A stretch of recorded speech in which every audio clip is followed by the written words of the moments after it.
Halo semuanya, selamat datang lagi di channel saya Keva Sevander. Ini merupakan video lanjutan dari video saya sebelum ini, di mana saya akan share 5 saham atau 5 perusahaan yang berhasil meningkatkan kinerja pendapatan mereka sepanjang kuartal 2 tahun 2020 ini.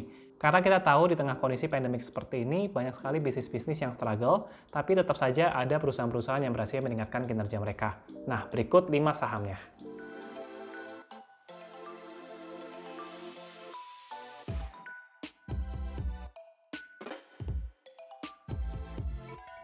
Oke, saham yang pertama itu ada Indofood CBP.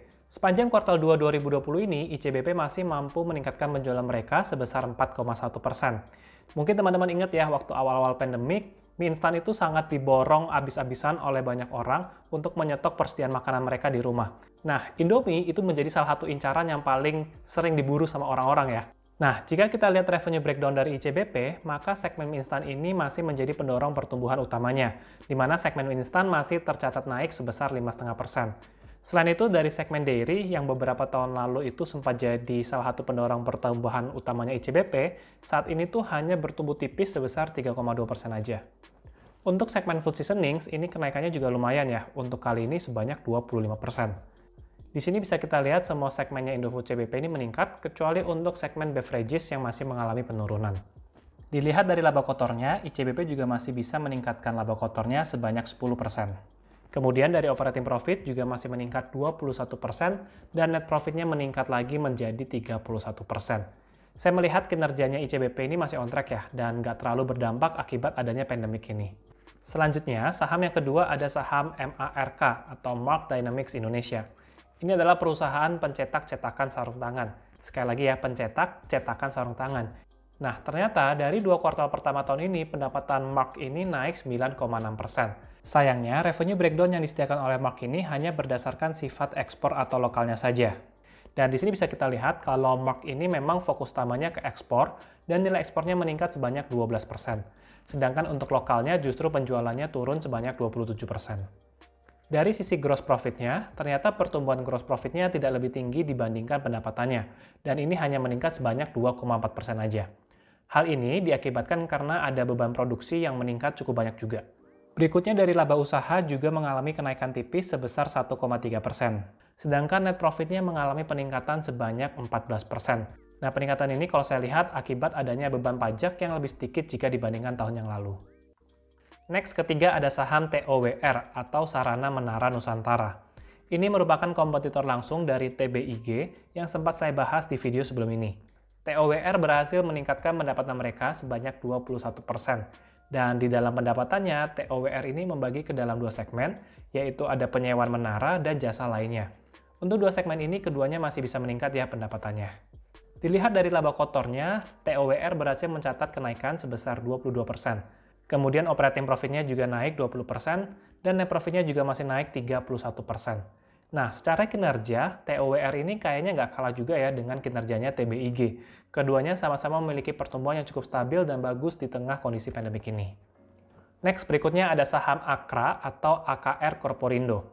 Sepanjang kuartal 2 kemarin, pendapatan Akra meningkat tipis sebanyak 3%. Jika dilihat dari breakdown-nya, bisnis utama Akra ini adalah BBM. Dan segmen BBM ini tercatat mengalami peningkatan sebesar 8,1%. Sebenarnya peningkatan ini tuh nilainya lumayan ya. Apalagi kalau teman-teman ingat beberapa waktu lalu kan sempat heboh harga minyak yang semakin turun. Nah, di sini yang memberatkan pendapatan Akra justru datang dari segmen bahan kimia yang turun sebanyak 21%. Nah, kalau dilihat dari 2 segmen ini, pendapatan Akra ini harusnya nggak kemana-mana aja sih. Tetapi Akra ini masih berhasil meningkatkan pendapatannya karena ada satu segmen yang mencatat kenaikannya yang sangat lumayan banyak dan nilainya pun juga cukup berpengaruh besar, yaitu dari segmen kawasan industri. Yang kalau kita lihat dari nilai pendapatannya, di 2019 hanya 10 miliar, tapi nilai ini bisa meningkat menjadi 240 miliar di tahun ini. Nah, meskipun pendapatannya naik tipis, tetapi laba kotornya Akra ini tercatat meningkat sebesar 22%. Dari sisi operating profit juga meningkat sebanyak 34%. Dan untuk net profit-nya hanya meningkat sebesar 10%, karena di sini kalau saya lihat ada beban keuangan dan kerugian kurs yang nilainya meningkat jika dibandingkan tahun yang lalu. Untuk saham terakhir kali ini datang dari sektor kimia, yaitu ada Indo Esiditama dengan kode sahamnya SRSN. Sepanjang kuartal 2 2020 kemarin, SRSN berhasil meningkatkan kinerja pendapatan mereka lumayan pesat sebesar 29%. Nah, buat teman-teman yang belum tahu, SRSN ini merupakan pabrik bahan-bahan kimia, di mana bisnis utamanya adalah menjual bahan etanol. Nah, untuk penjualan etanol ini terlihat pertumbuhannya sangat pesat, yakni sebesar 33%. Sedangkan untuk segmen asetik asid menurun sebesar 11%, dan segmen lainnya hanya naik tipis sebesar 6%-an saja. Dengan pertumbuhan penjualan yang cukup pesat, sayangnya laba kotor dari SRSN ini hanya naik sebanyak 13% saja. Hal ini dikarenakan adanya peningkatan jumlah pemakaian bahan baku yang digunakan sepanjang kuartal 2 kemarin ini. Laba operasionalnya pun juga hasilnya meningkat tipis sekali, hanya sebesar 1,5%. Hal ini disebabkan adanya kenaikan biaya yang cukup tinggi pada bagian biaya pengiriman dan biaya komisi. Dan untuk net profitnya justru malah menurun tipis akibat adanya beban keuangan yang meningkat juga. Nah, itu tadi dia 5 saham lagi yang berhasil meningkatkan kinerja pendapatan mereka sepanjang kuartal 2 tahun 2020 ini.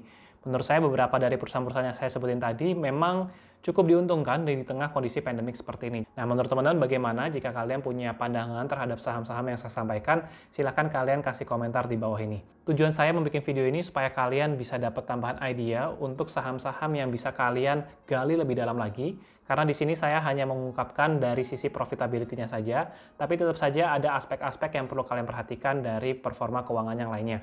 Jadi ini adalah PR kalian untuk kalian bisa kerjakan di rumah untuk teliti lebih dalam lagi saham-saham ini.